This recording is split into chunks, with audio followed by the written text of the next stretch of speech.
नमस्कार। आप सब गिने चुने लोगों का स्वागत है जो मेरे लाइव में आते हैं, मुझे सुनते हैं। और जो भी लोग सुनते हैं, मैं उन्हें एक स्पष्ट रूप से कह देना चाहता हूँ कि मैं जो कुछ भी कहता हूँ या जो कुछ भी वीडियो बनाता हूँ या लिखता हूँ, उसका मुख्य उद्देश्य सिर्फ ये है कि आप लोगों को जागृत कर पाऊँ। मुझे भीड़ इकट्ठी करने का कोई शौक नहीं है। मुझे जयकारा लगाने वालों की बिल्कुल भी आवश्यकता नहीं है। चंदा, डोनेशन, ये सब देने वाले भी मुझे ज़रूरत नहीं है। तो ऐसी भीड़ मुझे नहीं चाहिए जो यहाँ खड़े होकर तमाशा लगाए, जैसे वो भाजपाई लोग या राजनेता लोग किराए पर भीड़ इकट्ठी करके ले आते हैं गाड़ियों में भर भर करके। ठीक है, एक पौवा और 500 रुपए के नोट के लिए। तो मुझे ऐसी भीड़ की जरूरत नहीं है। ये भीड़ जो है, जयकार लगाने वाली जो भीड़ है, जय जय करने वाली, वाह उस्ताद करने वाली भीड़ जो है, ये भीड़ उनके लिए ठीक है जिनको राजनीति करनी है, जिनको अपना बहुमत दिखाना है, जिनको बताना है कि देखो हम कितने ताकतवर हैं, जिनको बताना है कि देखो कितनी बड़ी जनता मेरा समर्थन कर रही है। ऐसे लोगों को जरूरत है, मुझे जरूरत नहीं है। और मुझे उनकी भी जरूरत नहीं है, या मैं नहीं चाहता कि वो लोग यहाँ आके अपना दिमाग खराब करें, अपना समय बर्बाद करें, जिनके पास ऑलरेडी गुरु हैं। अगर गुरु है आप लोगों के पास में, तो यहाँ अपना समय बर्बाद मत करिए। मुझे वो लोग भी नहीं चाहिए जो किसी ना किसी पार्टी या संप्रदाय या पंथ के अंदर में अंधभक्ति में डूबे हुए। यहाँ समय बर्बाद मत करिए। आपके पास आपने अपना गुरु चुन लिया है,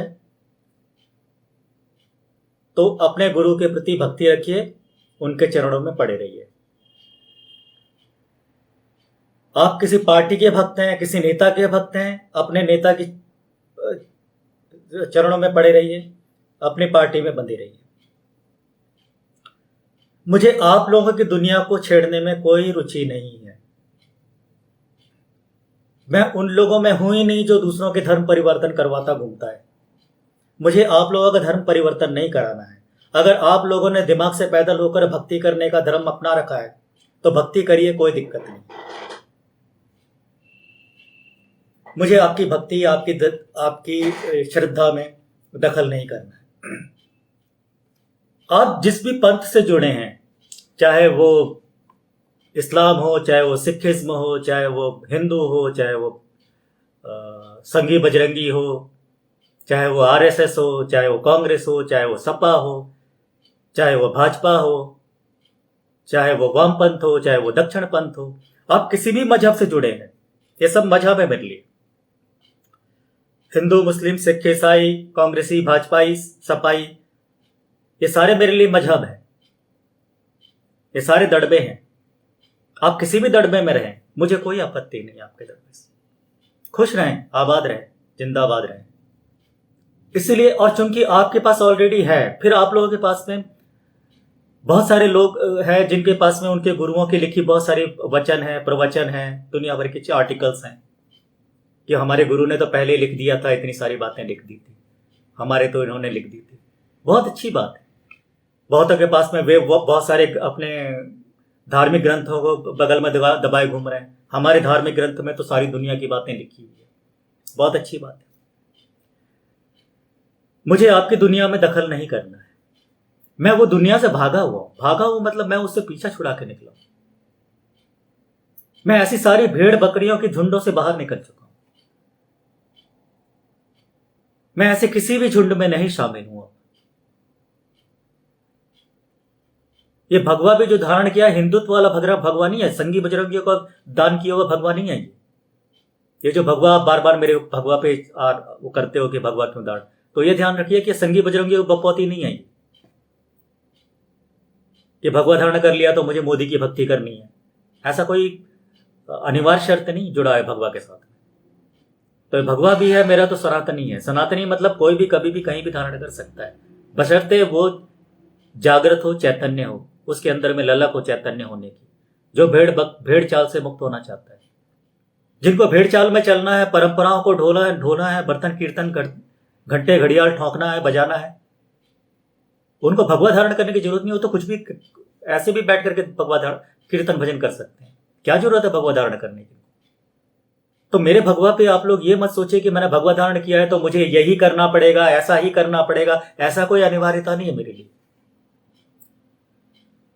भगवा केवल इसलिए धारण किया है ताकि सामने वाले को यह संदेश दे सकूं कि मैं मुक्त हुआ तुम्हारी भेड़ चाल से। भगवा केवल यही धारण करने के लिए। जैसे सूर्य मुक्त है, वो किसी दड़बे में नहीं आता है। ना तो वो हिंदू है, ना मुसलमान है, ना सिख है, ना ईसाई है, ना कांग्रेसी है, ना भाजपाई है। जैसा सूर्य है वैसा ही मैं हूं। यह बताने के लिए मैंने भगवा धारण किया है।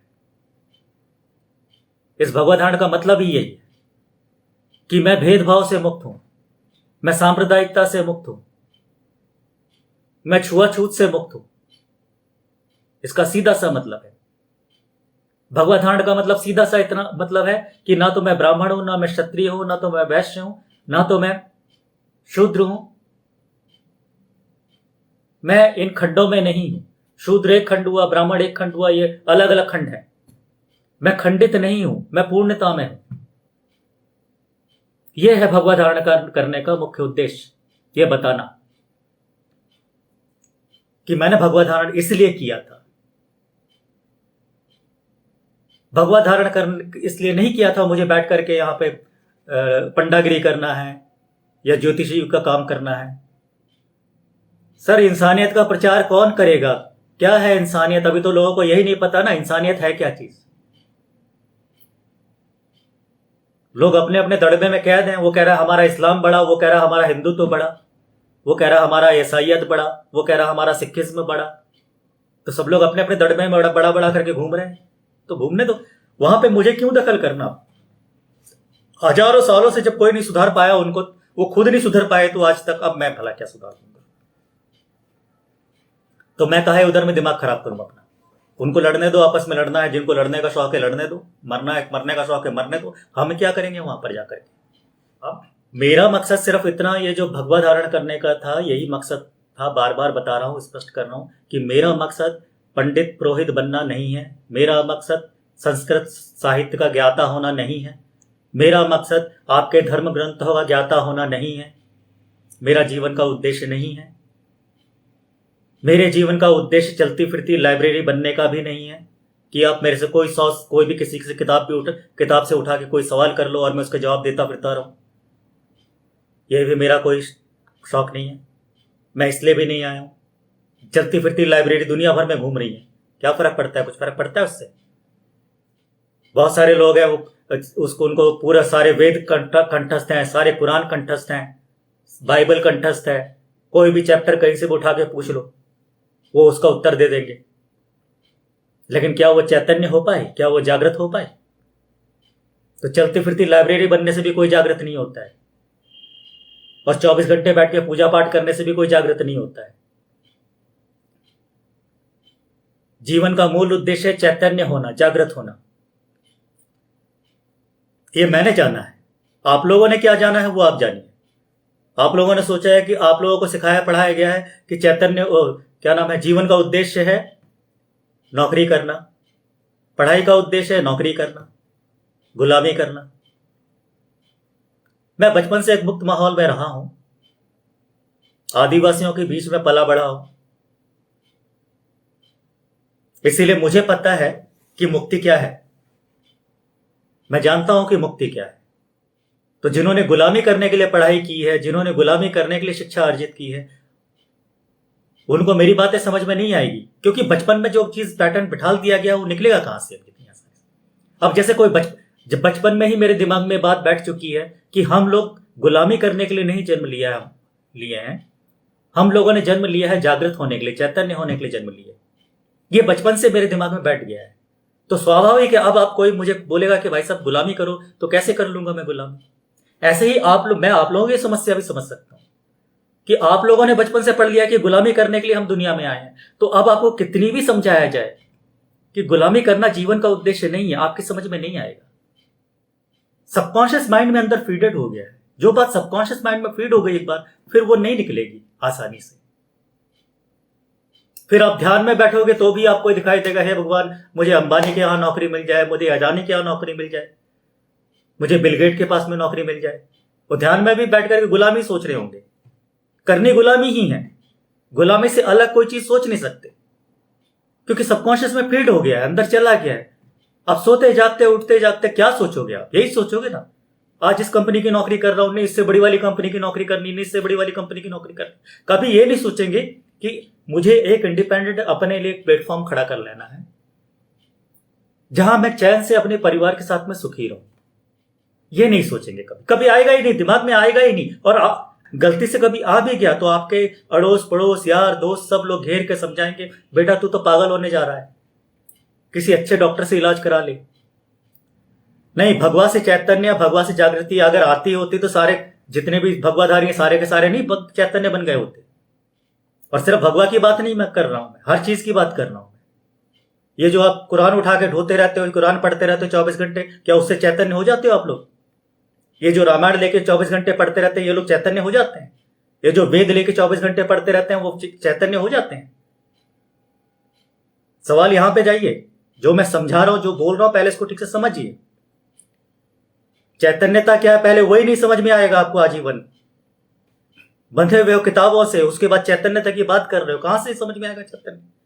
पहले किताबों से तो मुक्ति पाइए, तब फिर चैतन्य होने का सोचिए। जिद्दू कृष्णमूर्ति ने कहा था, अभी कहीं पढ़ रहा था मैं जिद्दू कृष्णमूर्ति का, तो जिद्दू कृष्णमूर्ति ने कहा था कि अगर कुछ मुक्ति पाना है, कुछ चीज को जानना है, समझना है, तो सबसे पहले तो सारे जितने भी धार्मिक ग्रंथ हैं उनको उठा के जला दो। जिद्दू कृष्णमूर्ति ने बिल्कुल सही कहा। मुझे आज महसूस होता है इस बात का कि जिद्दू कृष्णमूर्ति ने बिल्कुल सही कहा था। ये धार्मिक ग्रंथ किसी का भला नहीं कर रहे हैं। ये धार्मिक ग्रंथ से कोई आदमी धार्मिक नहीं हो जाता है। ये 24 घंटे रटने वाले किताब, ये धार्मिक ग्रंथों को रटने वाले, शास्त्रों को रटने वाले आज तक चैतन्य नहीं हो पाए, जागृत नहीं हो पाए। इसीलिए जिद्दू कृष्णमूर्ति ने कहा था सबसे पहले किताबों से मुक्ति पाइए, तब फिर इंसान सोचने समझने लायक बन जाएगा, तब फिर वो प्रयास करेगा कुछ सोचने समझने के लिए। अभी रटी रटाई चीजें मार्केट में ऑलरेडी पड़ी हुई है, बस वो किताब उठा करके अपने से सहमति बना लेना है कि अच्छा ये बोला, हाँ ये मैं इधर से, ये मेरे से, ये मेरे मतलब की है, ये मेरी बातें बोल रहा है, ये मेरी बातें बोल रहा है।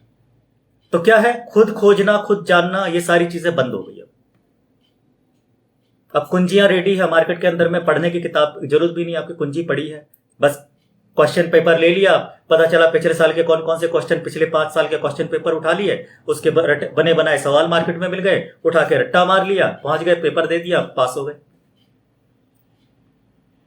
समझाना समझना खत्म। टीचर भी बोलते हैं अगर तू हमारे पास कोचिंग करेगा तो हम तुझे ऐसे क्वेश्चन बता देंगे जिससे तू पास हो जाएगा। विशाल विद्यार्थी जी, ये भी रट्टा मार ज्ञान है। भगवा प्रतीक है त्याग का, वैराग्य का, ये भी रट्टा मार ज्ञान है। ये किसने सिखाया आपको? भगवा प्रतीक है, त्याग है ज्ञान, त्याग है वैराग्य का, ये वो लोगों ने सिखाया। अगर आप ठीक से समझने का प्रयास करें पीछे जाकर के, तो ये उन लोगों ने सिखाया जो देश को लूटने बेचने के लिए भारत में आ रहे थे, जो देश की संपत्ति हड़पना चाहते थे, देश की जनता को अपना गुलाम बनाना चाहते थे। ये उनके पढ़ाए हुए पाठ है कि ये देश की जनता तो त्याग और वैराग का रट्टा मारे और बिजनेसमैन बैठ करके हमारी संपत्तियां हड़पते चले जाएं। बड़ा अजीब है दोगलापन। अगर त्याग वैराग की बात है तो उनको बोलो ना, जो आदमी करोड़ों अरबों लेकर के बैठा हुआ है, स्विस बैंक में जब अकाउंट जमा करके बैठा है, उसको क्यों नहीं बोल रहा भाई तूने इतना कमा लिया, बस बंद कर, अब तेरे पास खाने पीने के लिए हो गया बहुत, तो काहे दूसरों की जमीन हड़प रहा है? उसको त्याग वैराग क्यों नहीं सिखा रहे हैं लोग? त्याग वैराग किसको से मुख्य सिखाते हैं? वो बेचारा गरीब, मेरे जैसा गरीब आदमी त्याग वैराग सिखाने चले आ जाते हैं, जो ना किसी की जमीन हड़प रहा है, ना किसी की संपत्ति पे कब्जा कर रहा है, ना सरकारी महामारी के नाम पे किसी को इंजेक्शन ठुकवाता घूम रहा है, सिर्फ थोड़े से कमीशन के लालच में कि इंजेक्शन लग जाएगा, लगा देंगे, 100 लोगों को इंजेक्शन लगा देंगे, इतने रुपए का कमीशन बन जाएगा, नहीं तो प्रमोशन मिल जाएगा। सरकारी अधिकारी प्रमोशन के चक्कर में इंजेक्शन ठुकवाए चले जा रहे हैं कि हमको प्रमोशन मिल जाएगा। कोई वन रिलीजियंस नहीं बनने जा रहा, पूरा विश्व गुलाम बनने जा रहा है। पूरा विश्व गुलाम बनने जा रहा है, गुलाम बन चुका है, बनने जाना वाली बात ही खत्म हो गई। अब तो ये सोचना बंद कर दो कि लोग गुलाम, अब तो गुलाम बन चुके हैं। अब आपके पास कोई विकल्प बचा नहीं है, आप गुलाम हैं सब। आपको सरकारी सुरक्षा कवच लेना ही पड़ेगा, सरकारी वैक्सीन लेना ही पड़ेगा। अब आपको विवश हैं, आप मजबूर हैं, नहीं लेंगे आपकी नौकरी चली जाएगी, नहीं लेंगे आपको फ्लाइट में चढ़ने नहीं देंगे। फिर बाद में ऊपर से ढोंग करेंगे लोग कि ये तो स्वैच्छिक है जी, आपकी मर्जी से करना है, वैक्सीन लेना है नहीं लेना है ये तो आपकी स्वेच्छा पे निर्भर करता है। लेकिन आप हमारे यहाँ पे नहीं आ सकते, क्योंकि जो विमान है वो उन लोग हैं, वैक्सीन के निर्माताओं के विमान है। एयरपोर्ट जो है वैक्सीन के निर्माताओं के एयरपोर्ट है, आपकी पर्सनल कुछ भी नहीं है। अब ना तो हवाई जहाज आपका है देश का कि आप बोल सको कि भाई साहब हमारे देश का हवाई जहाज है, ना तो आपकी सेना आपकी अपनी है, अब ना पुलिस आपकी अपनी है। आपकी अपनी है क्या चीज आज की डेट में? आपकी संपत्ति भी आपकी अपनी नहीं है। आपका जितना बैंक पे बैलेंस पड़ा वो भी आपका अपना नहीं है, जब मर्जी सरकार उसको हड़प कर सकती है। आपका अपना रह क्या गया? तो मेरा विषय था आज का जो उठाया मैंने विषय, क्या व्यक्ति को कायर और विवश बनाती है शिक्षा? यदि नहीं तो कायर क्यों होते हैं शिक्षित लोग? ये है मेरे सवाल आज के। होना तो यह चाहिए कि व्यक्ति जैसे जैसे शिक्षित होता जाता है वैसे वैसे उसके अंदर से भय निकलते जाना चाहिए था। लेकिन स्थिति क्या हुआ, जैसे जैसे व्यक्ति पढ़ता लिखता चला गया उतना ज्यादा डरता चला गया, उतना ज्यादा कायर होता चला गया, उतना डरपोक होता चला गया। तो इसका मतलब तो यह हुआ ना कि शिक्षा में कुछ गड़बड़ हो गई है।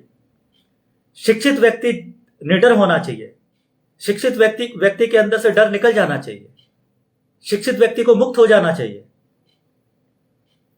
उदाहरण के लिए बचपन में जब आप लिखने बैठते थे, छोटे जब थे, तो जब आप लिखने बैठते थे, पहली बार आपने लिखना शुरू किया था, तो आपने आ लिखना शुरू किया या ए लिखना शुरू किया, तो आपको अलग अलग लिखते, कभी ए ऐसे लिखते, कभी टेढ़ा हो गया, कभी ऐसा हो गया, फिर बी लिख रहे हैं तो फिर ऐसा बना रहे हैं, फिर लंबा हो गया, कभी छोटा हो गया, फिर मिटा करके फिर लिख रहे हैं। बहुत प्रैक्टिस करनी पड़ती थी लिखने के लिए।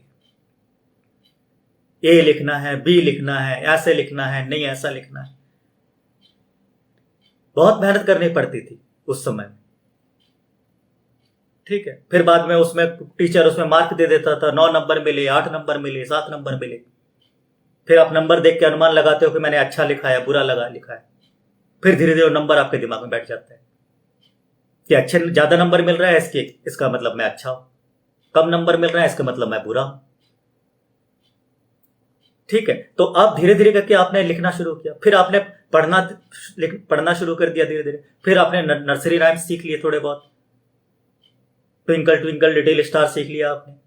जब ट्विंकल ट्विंकल लिटिल स्टार आपने गाना शुरू कर दिया तो माता पिता आपको बुला करके, बेटा जरा मेहमान लोग आए हैं, इनके सामने खड़े होकर गा के सुनाओ। फिर आप उनके सामने खड़े हो गए, फिर ट्विंकल ट्विंकल लिटिल स्टार गाने लग गए आप उनके बीच। फिर सारे के सारे मेहमान खड़े होकर ताली बजाते हैं, वाह वाह वाह वाह, बेटा तो अंग्रेजी सीख गया हमारा। और माता पिता का गर्दन सीना चौड़ा हो जाता है, पूरा 56 इंची फूल जाता है। मेहमानों ने ताली बजा दी, लिटिल स्टार गा दिया उसने, ट्विंकल ट्विंकल लिटिल स्टार। अब आपने सोच लिया कि हाँ भाई मैं तो महान हो गया, बहुत बड़ा हो गया, ट्विंकल ट्विंकल लिटिल स्टार गा लिया मैंने। फिर क्या हुआ? उसके बाद क्या आप जिंदगी भर ट्विंकल ट्विंकल लिटिल स्टार गा रहे हो? आप क्यों नहीं गाते? आप क्यों नहीं लेके बैठे रहते ABCD अल्फाबेट्स की किताबें?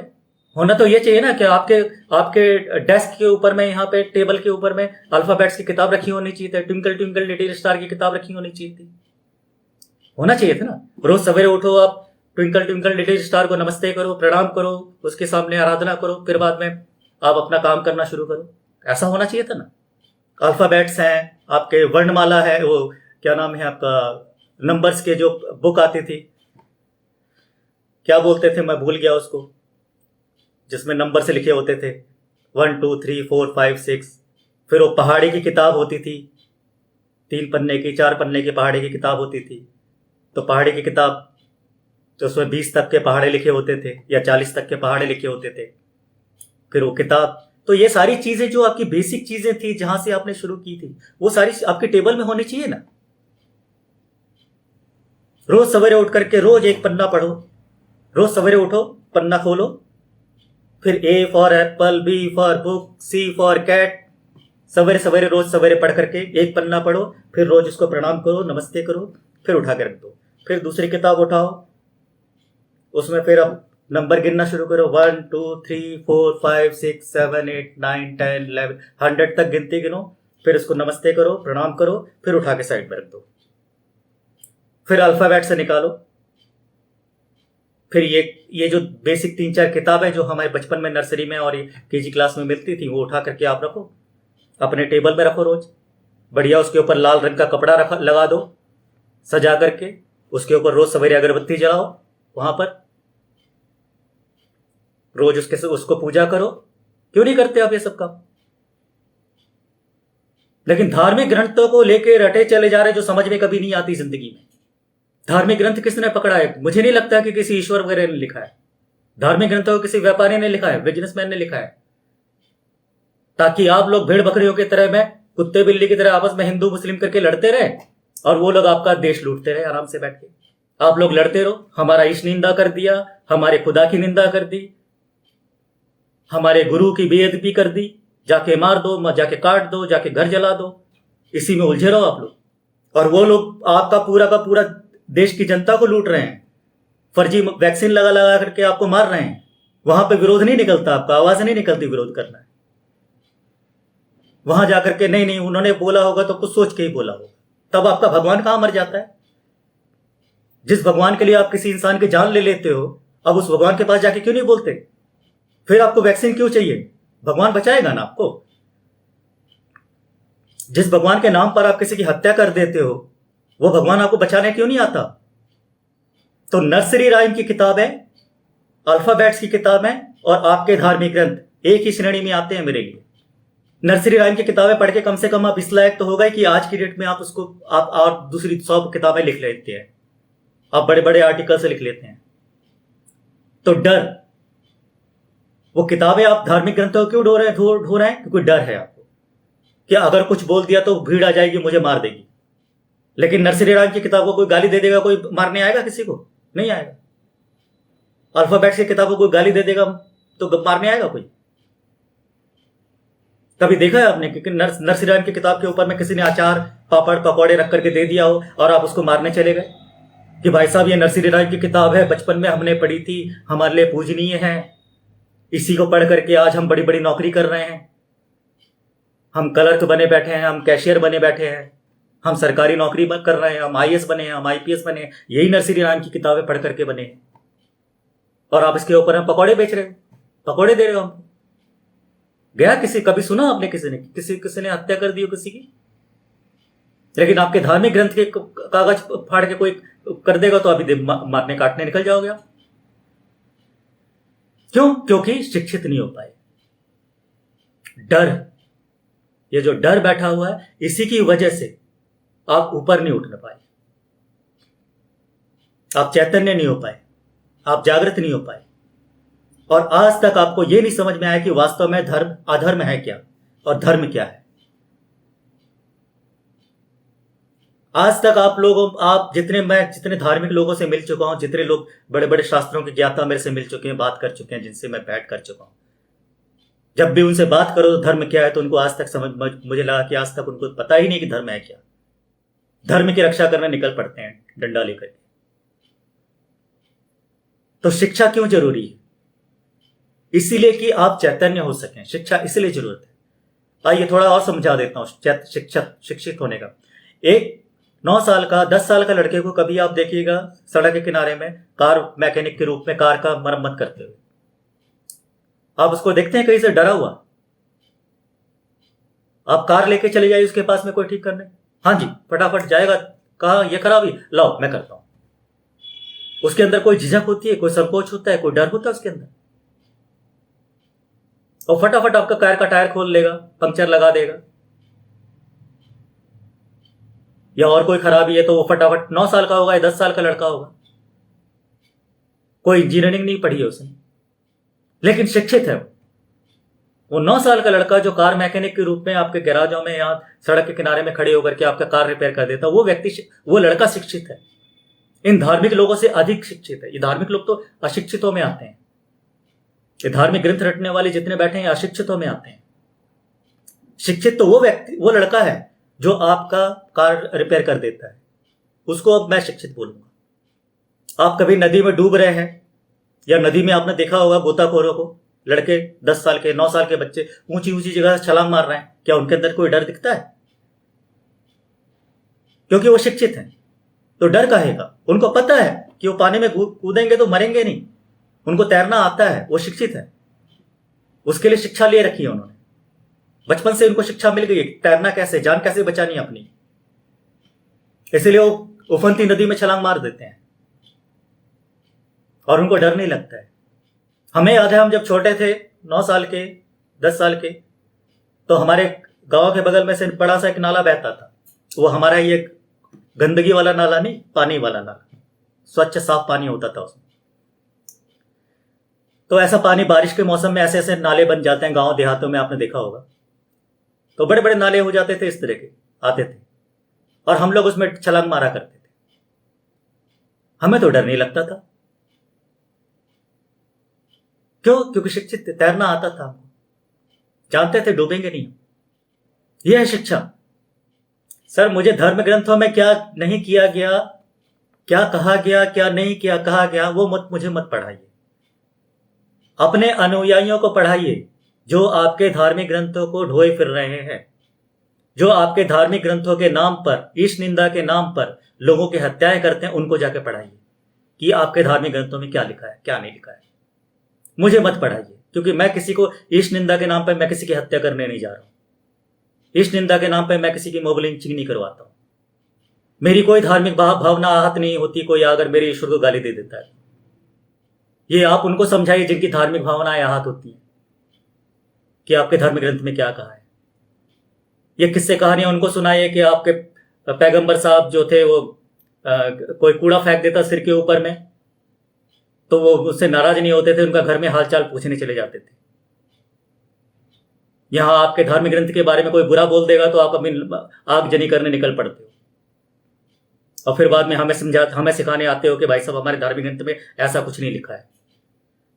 अपने अनुयायियों को सिखाइए ना, हमें क्यों सिखा रहे हैं? मैं तो नहीं गया आप लोगों के यहाँ पे आगजनी करने के लिए। धर्म ग्रंथ हो गलत इसलिए कहा जा रहा है कि धर्म ग्रंथ पढ़ने के बाद भी अगर इंसान नहीं बन रहा है तो धर्म ग्रंथ गलत है।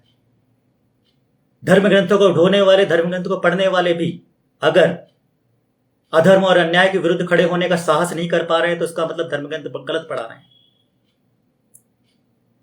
क्या फायदा ऐसे धर्म ग्रंथ को पढ़ने का कि आपको यही नहीं मालूम को देश को लूटने बेचने वालों का समर्थन करना है कि नहीं करना है। इसको रटने का फायदा क्या? ऐसे ग्रंथों को, ऐसे ग्रंथ जिनकी वजह से आगजनी होती हो, ऐसे ग्रंथ जिनकी वजह से दंगे फसाद होते हो, ऐसे ग्रंथ जिनकी वजह से निर्दोष और कमजोर लोग मारे जाते हो, हत्याएं होती हो। क्या करना है ऐसे ग्रंथों को और क्यों रटना है ऐसे ग्रंथों को? उससे अच्छे तो ABCD वाली किताबें है, कम से कम उसके नाम पे किसी की हत्या तो नहीं होती। लेकिन ABCD पढ़ने के बाद इंसान अच्छा पढ़ने लायक, अच्छी अच्छी आर्टिकल्स लिखने लायक तो बन जाता है, वो बड़ी बड़ी नौकरियां तो कर लेता है। आज तक कभी आपने सुना है कि नरसिंह राम की किताब की वजह से किसी की हत्या हो गई है? कभी सुना है वर्णमाला की किताब की वजह से किसी की हत्या हो गई है? इसीलिए जिद्दू कृष्णमूर्ति ने इसीलिए कहा था कि इन धार्मिक ग्रंथों को, इनको सब ग्रंथों को, किताबों को उठा के फेंक दो, इनकी जरूरत नहीं है। अगर जागृत होना है, अगर चैतन्य होना है, और मैंने यही किया। मेरे पास सारी किताबें पढ़ी है, यहां पर वेद भी पढ़े हैं सारे, रामायण महाभारत सब कुछ मेरे पास पढ़ा है। पढ़ लिया, एक बार पढ़ लिया, बात खत्म हो गई, उठा के साइड में कर दिया। अब उनकी जरूरत नहीं है। बिल्कुल वैसे ही जैसे बचपन में मैंने नरसिंह राम की किताब पढ़ी थी, बचपन में मैंने अल्फाबेट्स की किताब पढ़ी थी, बचपन में मैंने पहाड़ी की किताब पढ़ी थी। अब वो सारी किताब मेरे किसी काम की नहीं है। मुझे उसको ढो के 24 घंटे बैठकर रोज सवेरे उसकी पूजा करने की जरूरत नहीं है। पढ़ लिया, एक बार पढ़ लिया, दिमाग में बैठ गया, उससे आगे बढ़ो। अब आगे बढ़ने का समय आ गया। आप में से कितने लोग हैं अपने घर में नरसिंह राम की किताब लेके बैठे हुए? धार्मिक ग्रंथों का की अवहेलना आपको आहत है। पूरा देश का जो बेड़ा गर्क कर रहे हैं, उससे उनसे आपकी आप भावना आहत नहीं होती है? जो जबरदस्ती आपको वैक्सीन ठुकवा रहे हैं उनसे आपकी भावना हाथ नहीं होती है? ये शरीर आपका है कि उनका है? ये शरीर ईश्वर ने आपको दिया है, आपके लिए, आपके प्रयोग करने के लिए दिया है कि वो ड्रग्स माफियाओं के लिए दिया हुआ है कि वो अपने अपने वैक्सीन का प्रयोग करें आपके शरीर के ऊपर में? आपका मालिक कौन है? ईश्वर आपका मालिक है या ये सरकारी लोग आपका मालिक है? उनसे पूछो आपने धार्मिक ग्रंथ पढ़ा, इसमें धर्म कहां है? नियम कानून लिखे हुए हैं उसके ऊपर में, धर्म कहां लिखा है? किस धार्मिक ग्रंथ के अंदर में धर्म लिखा हुआ है कि धर्म क्या है किसी धार्मिक ग्रंथ में लिखा है धर्म? सिर्फ यही लिखा हुआ है ना, ये नहीं करना चाहिए, वो नहीं करना चाहिए, ऐसा नहीं करना चाहिए, वैसा नहीं करना चाहिए। धर्म कहां लिखा है? ये तो नियम कानून है, सांप्रदायिक नियम कानून है। अरबियों के धार्मिक ग्रंथ के हिसाब से अरब के कानून लिखे हुए हैं, हिंदुओं के धार्मिक ग्रंथ के हिसाब से हिंदुओं के वो भी क्षेत्रीय कानून लिखे हुए हैं। अगर ईश्वर ने लिखा है तो ईश्वर एक ही कानून लिखता ना सबके लिए। नमाज पढ़ना हिंदुओं के लिए कंपलसरी होना चाहिए था फिर तो, अगर ईश्वर का लिखा हुआ है तो। और आरती और वंदना करना मुसलमानों के लिए कंपलसरी होना चाहिए था कि उनको भी रोज सवेरे जाकर के मंदिर में आरती करना चाहिए था, ईश्वर का लिखा हुआ है तो ऐसा क्यों नहीं हुआ?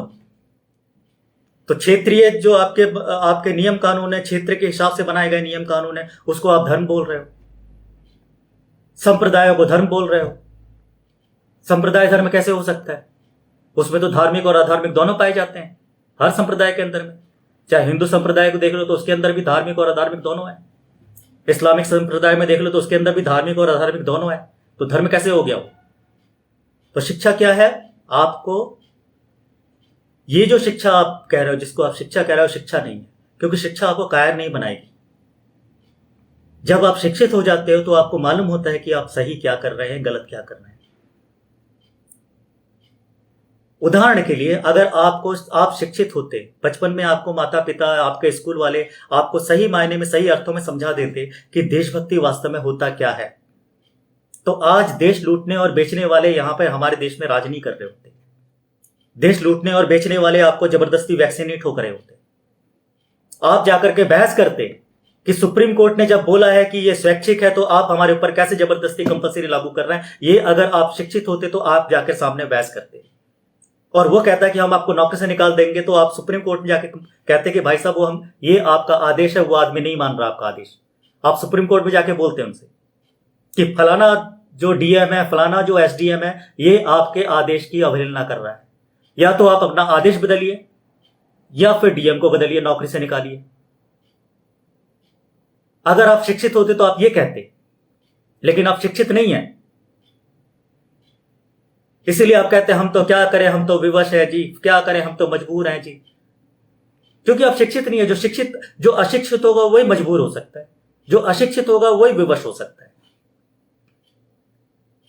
आपको नौकरी से निकालने की धमकी दे रहे हैं, अगर कह रहे हैं कि भाई अगर आपने वैक्सीन नहीं लिया तो आपको नौकरी से निकाल देंगे, आप जाके सुप्रीम कोर्ट में पूछिए ना, सवाल करिए, आपके वकील कहां मर गए? ये इतने सारे वकील जो बैठे हुए मर क्यों गए? कैसे डीएम ने आदेश पारित कर दिया कि या किसी भी कंपनी ने आदेश पारित कर दिया कि अगर आपने वैक्सीन नहीं लिया तो आप अंदर एंटर नहीं कर सकते? वो है कौन आपके शरीर के ऊपर में राज करने वाला? क्या आपने अपने शरीर उनको गिरवी रख दिया है, दे दिया है, या बेच दिया अपने शरीर को? तो आपने अगर अपना शरीर उनको वैक्सीन लगाने वालों को बेच दिया है, तो आप में और वैश्या में क्या फर्क रह गया? वो भी तो अपना शरीर बेचती है चंद रुपए कमाने के लिए। फिर आप शिक्षित कहां से हुए? विरोध इसका नहीं है कि वैक्सीन क्यों सही है या गलत है, बात इसका नहीं है। बात यह है कि जबरदस्ती क्यों लगाया जा रहा है।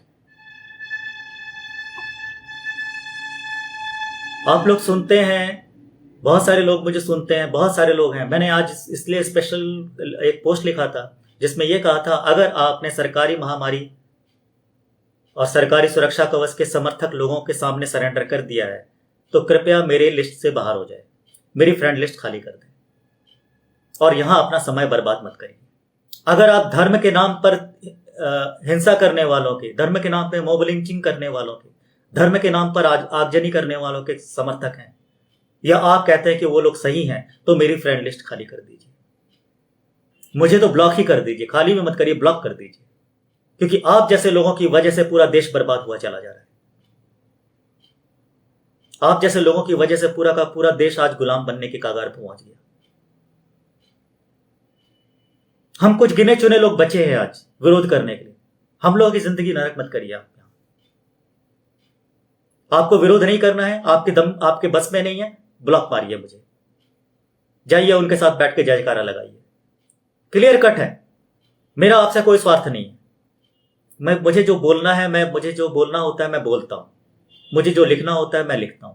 आपको समझ में आता है ठीक है, नहीं समझ में आता ब्लॉक मारिए। काहे अपने दिमाग खराब करना है यहां पर, काहे अपना समय बर्बाद करना, जब लाखों करोड़ों लोग आज शिक्षित होने का ढोंग कर रहे हैं कि हम शिक्षित हैं लेकिन कायर हैं, तो उनमें एक और आप भी शामिल हो जाएंगे, क्या फर्क पड़ेगा।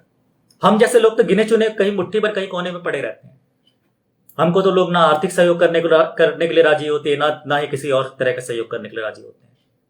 बाकी छोड़िए, हमारे पोस्ट भी शेयर करने का हिम्मत नहीं करते, इतना डरते हैं लोग कि हमारा पोस्ट अगर शेयर कर देंगे कहीं कोई मुसीबत ना खड़ी हो जाए, तो हमारा पोस्ट भी शेयर नहीं होता है। लाइक तक नहीं करते हैं लोग कि लाइक कर लेंगे तो उनके फ्रेंड सर्कल में कोई देख लेगा तो क्या बोलेगा। जब इतना डर है तुम्हारे अंदर, इतना डरा हुआ तुम्हारा हिसाब किताब है, तो काहे यहां पे अपना टाइम बर्बाद कर रहे हो। ब्लॉक मारो मुझे, निकलो, आपकी दुनिया अपनी है। भीड़ों की दुनिया की कमी थोड़ी ना, बहुत बड़ी दुनिया है, बहुमत इन्हीं का ही है। और यही वजह है, इनके बहुमत के कारण ही देश को लूटने बेचने वाले आज पूरे सीना चौड़ा करके घूमते हैं सड़क में।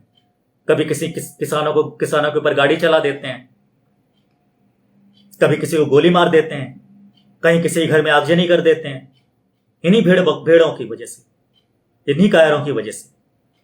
क्योंकि उनको मालूम है मेरे जैसे मैं जो बोल रहा हूं, मेरे जैसे कुछ ही लोग हैं, हम बोलेंगे तो क्या फर्क पड़ेगा, किसी को फर्क पड़ता है, नहीं पड़ता है। लोग सुनेंगे, तालियां बजाएंगे, जय जय करेंगे, निकल जाएंगे। बहुत ज्यादा बोल देंगे, अरे महाराज आप तो बहुत बहादुरी से बोलते हो, बस उससे ज्यादा क्या होगा। क्लियर कट है। मैं वास्तव में बहुत ज्यादा भन्ना आया हुआ हूं, मेरा दिमाग बहुत भन्ना आया हुआ है इसमें। कोई भी विपरीत कमेंट आता है, अब मेरा मन करता है सीधा इनको ब्लॉक कर दिया जाए। कुछ लोग तो ऐसे कई सालों से मेरे साथ जुड़े हुए हैं, उसके बाद भी उनका दिमाग वहीं का वहीं अटका हुआ है, आज तक उनका दिमाग खुला ही नहीं है। तो मुझे लगता है कि इनको ब्लॉक कर देना चाहिए। ये काहे अपना टाइम ब्लॉक इसलिए नहीं कि उनके बोलने से कोई समस्या हो रही है, ब्लॉक इसलिए कर रहा हूं, मुझे लग रहा है वो लोग अपना समय बर्बाद कर रहे हैं। बहुत सारे लोग हैं वो मैंने पहले भी, जैसे वीडियो शुरू करने से पहले भी मैंने बोला था, अगर आप किसी भी बाबा के, किसी भी गुरु के, किसी भी और किसी चीज के नेता के भक्त हैं तो कृपया यहां से विदा ले लीजिए। मुझसे बिल्कुल अपेक्षा मत रखिए कि मैं आपके गुरुओं की, आपके उनकी यहां पे प्रचार करने बैठा हूं। मैं तो अपना जिस आश्रम में बैठा हूं उनका भी प्रचार नहीं करता हूं। देखा है कभी मुझे प्रचार करते हुए? हमारे संप्रदाय जो संप्रदाय के संस्थापक है ठाकुर दयानंद देव, कभी देखा है मैंने ठाकुर दयानंद देव के ऊपर में प्रचार करते हुए? यहां पर क्या करूंगा प्रचार करके? उन्होंने जो कहना था कह दिया। उनके अनुयायी ठाकुर दयानंद के अनुयायी है, उनको देख लो जाकर के, उनसे पूछो कि ठाकुर दयानंद ने क्या सिद्धांत दिया था और ये कर क्या रहे हैं लोग। ठाकुर दयानंद ने बोला था कि लोगों को जागृत करो, ठाकुर दयानंद ने बोला कि समाज को जागृत करना है, यह हमारा संन्यास धर्म है। इन लोगों ने क्या बना लिया है कि हमारा धर्म है भोजन भजन शयन, बस भोजन करो, भजन करो और सो जाओ। अब मैं क्या प्रचार करूंगा इनका, और क्यों करूंगा? जब भोजन भजन शयन ही आप लोगों का सिद्धांत, तो मरते रहो, पढ़ते रहो, क्या करना मुझे फिर? आपको क्या समझाना है? ठाकुर दयानंद ने इतनी बड़ी जमीन दे दी हमको, छोड़ के गए थे ताकि ये लोग अपनी जमीन पर अपनी व्यवस्था बना लें, अपने लिए आत्मनिर्भर हो जाएं। लोग हो क्या रहा है, जमीनों पे भूमाफिया कब्जा करके बैठ रहे हैं, जगह जगह से भूमाफिया आ जाते हैं, कब्जा करते हैं जमीनों पे, और लोग बैठ करके भजन कीर्तन करते रहते हैं, ये बोल करके ठाकुर ने दयानंद अपने आप रक्षा कर लेंगे, हमारा काम तो भजन कीर्तन करना है, ठाकुर दयानंद बचाएंगे हमको। क्या करूंगा मैं? इनका प्रचार करूंगा मैं? ऐसे ही आप लोगों का धर्म है, आप लोगों का मजहब, क्या प्रचार करूंगा मैं? कौन सा मजहब ऐसा है जिसके लिए मैं बोल पाऊं आज? आपके गुरुओं ने सिखाया कुछ, कर कुछ रहे आप लोग। आपके धार्मिक ग्रंथों में सिखाया कुछ और जा रहा है, कर कुछ और रहे हैं आप लोग। तो क्या प्रचार करना है? ये हिंदुत्व के ठेकेदार जो बैठे हैं टीवी में डिबेट कर रहे हैं, उनको देख लो। उनको देखने के बाद लगता है हिंदू धर्म कोई सम्मान्य धर्म है? ऐसे ऐसे धर्मगुरुओं को लेकर के जनता बैठी हुई है, उनके पीछे में लाखों करोड़ों लोग उनके पीछे जयकारा लगाते घूमते हैं। ऐसे हिंदुत्व के ठेकेदारों को देख करके लगता है कि हिंदू धर्म कोई सम्मानित धर्म होगा। तो आप बोल रहे हैं कि भैया हमारे धर्म ग्रंथ की बुराई मत करो। बुराई करो ना करो, प्रशंसा करो, क्या लाभ है उसका? मैं बुराई करना छोड़ो, मैं नाम लेना तक नहीं पसंद करता। मैं किसी को नहीं बोलता कि तू आप जाकर के वेद पढ़ो, मैं किसी को नहीं बोलता आप जाकर कुरान पढ़ो। अब नहीं बोलता किसी को भी, क्योंकि मुझे समझ में आ चुका है कि जो लोग इन किताबों को पढ़ चुके हैं वो दिमाग से पैदल हो गए। ये तो मैं बच गया, पढ़ने के बाद भी मैं बच गया, कि दिमाग से पैदल होने से बच गया। मैं किसी की हत्या करने नहीं जाऊंगा, धर्म के नाम पर तो बिल्कुल नहीं। हाँ, कोई मुझ पर आक्रमण करता है, कोई मुझ पर हमला करता है, व्यक्तिगत रूप से कोई हमला करता है, तब आत्मरक्षा के लिए कोई मारा जाए मेरे हाथों, दूसरी बात है। लेकिन मैं धर्म के नाम पर, ईश निंदा के नाम पर, बेअदबी के नाम पर मैं किसी की हत्या करने नहीं जाऊंगा। क्योंकि मुझे मालूम है ईश्वर क्या है, मुझे मालूम है धर्म क्या है। मैं अच्छी तरह जानता हूं धर्म क्या है, मैं अच्छी तरह जानता हूं ईश्वर क्या है। मैं ये भी जानता हूं ईश्वर कैसे काम करता है। ये हिंदू मुस्लिम नाम खेलने से ईश्वर का आपकी मदद नहीं करेगा। अगर ईश्वर ये हिंदू मुस्लिम खेलने वालों की मदद कर रहा होता तो इतने ये पूरे इन लोग जो लुटपिट रहे हैं, लुटपिट नहीं रहे होते इस तरह से। क्यों नहीं आया ईश्वर आपको बचाने के लिए? सरकारी महामारी जब फैली थी तो क्यों आपको समझ में नहीं आया कि आपके मंदिर बंद कर दिए गए, आपके मस्जिद बंद कर दिए गए? तब भगवान ने आपत्ति क्यों नहीं दर्ज कराई? क्या सरकार ईश्वर से ज्यादा बड़ा हो गया? क्या सरकार ईश्वर से ज्यादा ताकतवर हो गई? इसका सीधा सा मतलब यह है कि जो ईश्वर और जो धार्मिक ग्रंथ आपको पकड़ाए गए हैं वो इन्हीं व्यापारियों ने बनाए हैं। इसीलिए इन लोगों ने आपके मंदिर बंद करवाए, इसीलिए इन्होंने आपके पूजा पाठ पे पाबंदी लगवाई, क्योंकि उनको मालूम है ईश्वर उनका खुद का बनाया हुआ है। जिस ईश्वर को आपको पूजा करवाने के लिए बैठाला जाता है वो ईश्वर उनके खुद के खड़े किए हुए हैं। वो अच्छी तरह जानते हैं कि हमारा बनाया हुआ ईश्वर है, तो हम जब मन करेगा उसको मंदिर में पूजा शुरू करवा देंगे, जब मन करेगा बंद करवा देंगे। और यह भी निश्चित मानिए, अगर मंदिर खुले होते तो सरकारी महामारी से मरने वालों की संख्या बहुत कम हो जाती। क्यों? क्योंकि बहुत सारे लोगों की आस्था मंदिरों में थी। वो मंदिर में जाते, मत्था टेकते, प्रसाद चढ़ाते, वो वहां ठीक हो जाते अपने आप, उनको जरूरत भी नहीं पड़ती वैक्सीन की। इसीलिए उन्होंने बंद करवा दिया। और बंद करवा के आपको यह बताया गया कि भगवान में ताकत नहीं है, हमारी वैक्सीन में ताकत है। भगवान से ज्यादा ताकतवर है हमारी वैक्सीन। और आप मूर्खों की समझ में नहीं आया। आपको यह बताया गया कि आप जो पूजा पाठ करते हैं उसमें कोई दम नहीं रखा है। दम तो सिर्फ हम जो दवाइयां दे रहे हैं आपको उसमें दम है बस। मेरी मां को कैंसर हो गया था, सच्ची घटना बता रहा हूं, कोई काल्पनिक घटना नहीं बता रहा हूं। मेरी मां को कैंसर हो गया था और मेरे मामा जो है सिद्ध पुरुष थे, तो मामा को बुलाया गया और डॉक्टर के पास ले गए थे उनको, माँ को। तो उन्होंने स्ट्रेचर पे माँ को अस्पताल में बाहर गैलरी में डाल दिया कि भैया ये 2-3 दिन और जिंदा रहेगी, अब इसका बचने का कोई चांस नहीं है, ये 2-3 दिन तक और जिंदा रहेगी। तो मेरी माँ को उठा करके ग्वालियर के हॉस्पिटल में रखा था। ग्वालियर का जो कैंसर हॉस्पिटल है वहां पर मेरी माँ का इलाज चल रहा था। तो जब बोला कि इनको तो अब 2-3 दिन और है तो अपने रिश्तेदारों से मिलवा लो जो मिलना है, उसके बाद तो इसका बचने का बहुत ज्यादा 3 दिन और चली गई तो चली गई और इसका इलाज करने का अब कोई लाभ नहीं। तो स्ट्रेचर निकाल के गैलरी में रख दिया था। पिताजी उनको लेकर के आ गए, घर पे रख दिया। मामा को बुलाया गया। मामा ने उनका देखा, उनकी तबीयत बहुत ज्यादा तो बीमार, बिस्तर से हिलना डुलना सब बंद हो गया था। मामा ने कहा कि मैं इनको 6 महीने की जिंदगी और दे सकता हूं, इससे ज्यादा नहीं कर सकता। और आप विश्वास नहीं करेंगे, जो माँ बिस्तर में पड़ी थी, जिसको डॉक्टर ने 3 दिन के लिए बोला था कि 3 दिन में मर जाएगी, 3 दिन के अंदर, 3 दिन से ज्यादा नहीं जिंदा रहेगी, वही औरत ऐसी ठीक हुई कि गांव में, आपको मालूम है गांव में कपड़े धोने के लिए तालाब में जाना पड़ता है। तो मेरी माँ जो है तालाब में अपने कपड़े लेकर के तालाब में जाती थी धोने के लिए, और किसी को विश्वास भी नहीं था कि ये औरत जिंदा हो सकती है इस तरह से। वो तालाब में जाती थी, अपने कपड़े धो करके, तालाब से सबके कपड़े धो करके तालाब से लेकर के आती थी, सारा घर का काम करती थी, पूजा सब। कोई विश्वास करेगा ये बात? अगर मैं आज ये बात बोल रहा हूं तो आप विश्वास करोगे? नहीं करोगे विश्वास, क्योंकि आपके दिमाग में बिठा दिया कि डॉक्टर से बढ़कर कोई नहीं है। लेकिन मैंने अपने आंखों से देखा है कि डॉक्टर से बढ़ के बहुत सारी शक्तियां हैं। तो मैं ऐसे परिवार में हूं जहां अलौकिक चमत्कार होते देखे हैं अपनी आंखों के सामने। यही चमत्कार, यही शक्ति ईश्वरीय शक्ति है। इसी शक्ति को तोड़ने के लिए, आपको पूरी तरह से माइंड को ब्लॉक करने के लिए ये आपके मंदिर मस्जिद सब बंद करवा रहे हैं। आपके अंदर इनबिल्ट इतनी पावर है, इतनी शक्तियां हैं कि सारी चीजें यहां पे बताना अभी मुश्किल है, समझाना मुश्किल है। लेकिन मैं देखता हूं कि साधु संत जो बैठे हुए हैं वो भी आजकल डॉक्टर के पीछे ही भागते घूमते, 24 घंटे डॉक्टर के पीछे। क्यों भाग रहे हैं डॉक्टर के पीछे? क्योंकि अपनी आत्मिक शक्ति खो चुके हैं। जब व्यक्ति अपनी आत्मिक शक्ति खो देता है तो फिर क्या है, डॉक्टर के भरोसे रहेगा। पहले डॉक्टर भगवान के भरोसे रहते थे। डॉक्टर कहते हैं हमने इलाज करवा दिया, भगवान देखेगा। अब कहते हैं कि भैया, मंदिर वाले कहते हैं कि भैया ठीक है, तूने आ गया, पूजा पाठ कर ले, प्रसाद कर ले, जो करना है, जो है डॉक्टर देखेगा। यानी डॉक्टर अब भगवान से बढ़कर हो गया। तो ये सब चर्चा मैं अभी नहीं करना चाह रहा था। मेरा सिर्फ ये मकसद था कि आपको ये बताऊं कि शिक्षा, जिस शिक्षा की बात कर रहे हैं, अगर आप शिक्षित होते तो आपके अंदर भय नहीं होना चाहिए था।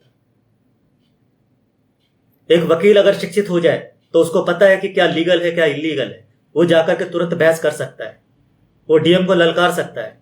एक वकील जाकर के डीएम को, एसडीएम को बोल सकता है कि आप गलत ये आदेश पारित कर रहे हो। लेकिन आपने देखा है कभी वकीलों को जाके बात करते हुए? क्यों नहीं बोलते? क्योंकि वो अशिक्षित हैं। उनको सिर्फ डेट लेना आता है। उन लोगों ने पढ़ाई इतनी की है कि भाई अगली डेट ले लेंगे जाकर, तो डेट लेने के लिए वकील बन गए। शिक्षित व्यक्ति डरेगा नहीं।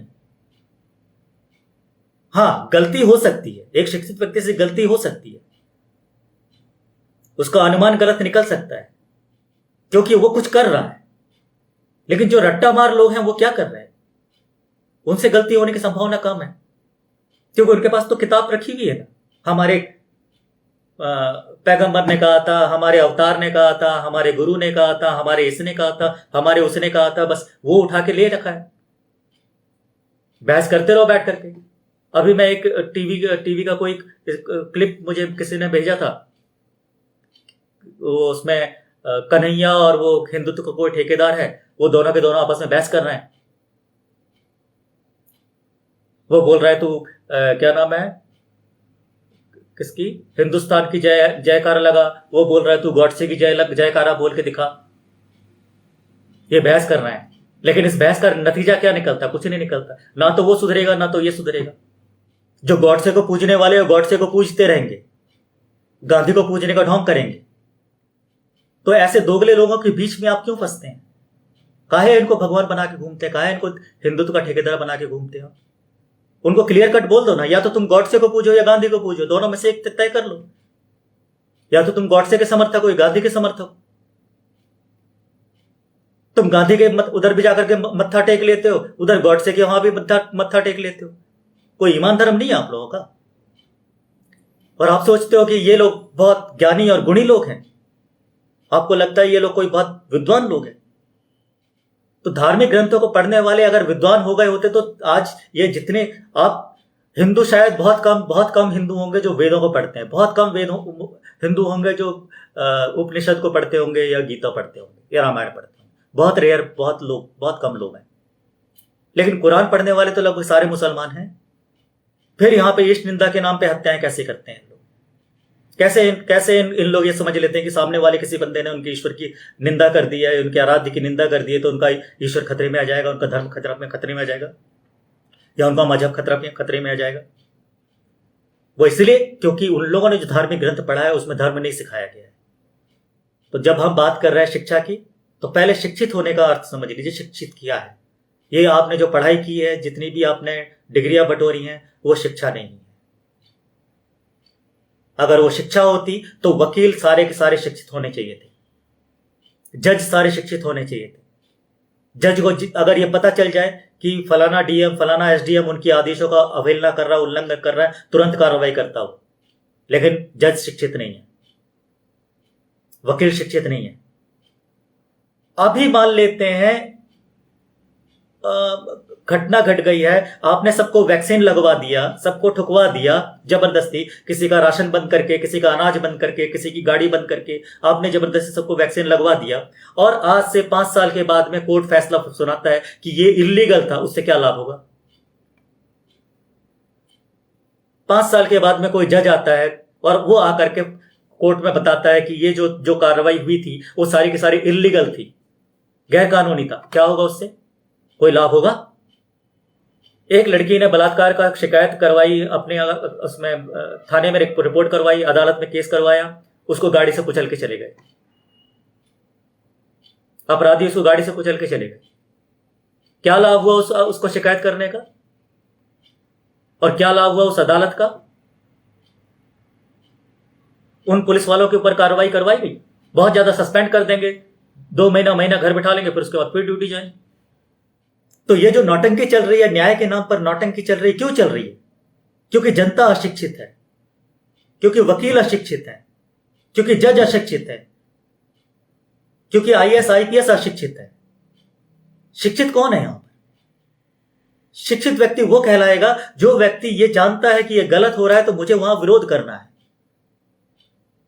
वकालत की पढ़ाई की है उसने, तो उसको नियम कानून मालूम है कि ये चीज लीगल है, ये चीज इलीगल है, उसको अच्छी तरह से मालूम है, वो अच्छी तरह से जाके सामने डिबेट कर सकता है। लेकिन ऐसा नहीं, उल्टा हमसे क्या देते हैं, आप खुद जाके क्यों नहीं बहस कर लेते भाई, जब आपको इतना पता है? तो शिक्षित समाज बनाना पहली प्राथमिकता होनी चाहिए थी समाज की, कि समाज शिक्षित बने। लेकिन समाज को शिक्षित नहीं बनाया, भेड़ बकरी बना दिया गया है। शिक्षा के नाम पर आपको गुलामी परोस दी गई, आपका ब्रेन वॉश कर दिया गया। जहां विरोध करना है वहां विरोध नहीं करता है, कमजोर आदमी को जाके मार देते हैं, मूव लिंचिंग कर देते हैं, इसने इस निंदा कर दी, इसने बेअदबी कर दी, मार दो इसको। जहां विरोध करना चाहिए वहां विरोध का आवाज नहीं निकलता आप लोगों को। आपका खुद का शरीर दांव पे लगा दिया उन लोगों ने, लुटेरों ने। आपका अपना शरीर, आपका जीवन दांव पे लगा दिया, कोई चिंता नहीं, क्या करें, मजबूरी है। लेकिन जब कोई गरीब को मॉब लिंचिंग करने जाता तब मजबूरी नहीं याद आती, तब नहीं बोलते क्या करें, मजबूरी है। क्यों? क्योंकि वो गरीब आदमी था, मार दो, कौन ज्यादा पूछेगा। वो कमजोर आदमी था, मार दो उधर। तो कायर बना के रख दिया आपके समाज को। ये शिक्षा के नाम पे आपको कायरता परोस दी गई। ये जितने शिक्षित लोग घूम रहे हैं आज की डेट में कि हम शिक्षित हैं, हम शिक्षित हैं, वास्तव में कोई भी शिक्षित नजर नहीं आ रहा है। यहां ये कायरों की बस्ती बन गई है। और इसीलिए जय कृष्णमूर्ति ने कहा था कि ये धार्मिक ग्रंथ, ये जो किताबें हैं जितनी भी, इनको अब उठा के फेंक देना चाहिए, कि इनकी जरूरत नहीं है। क्योंकि समाज, इनको पढ़ने के बाद समाज उन्नत नहीं हुआ, ऊपर नहीं उठा, नीचे गिर गया। होना तो यह चाहिए था, धार्मिक ग्रंथों को पढ़ने के लिए बाद समाज को ऊपर उठना चाहिए था, ज्यादा समझदार होना चाहिए था, ज्यादा उन्नत होना चाहिए था। जो नहीं पढ़े हैं उनको छोड़ दीजिए, लेकिन जो पढ़े हैं कम से कम वो तो समझदार हो जाने चाहिए थे। उनकी स्थिति तो और बुरी है। जिन लोगों ने धार्मिक ग्रंथों का रट्टा लगा रखा है उनकी स्थिति और ज्यादा बुरी है। वो तो उन अनपढ़ लोगों से भी ज्यादा गए गुजरे हैं। चलिए आज यहीं तक, यहीं समाप्त करते हैं, कल फिर आएंगे किसी और विषय को लेकर। नमस्कार।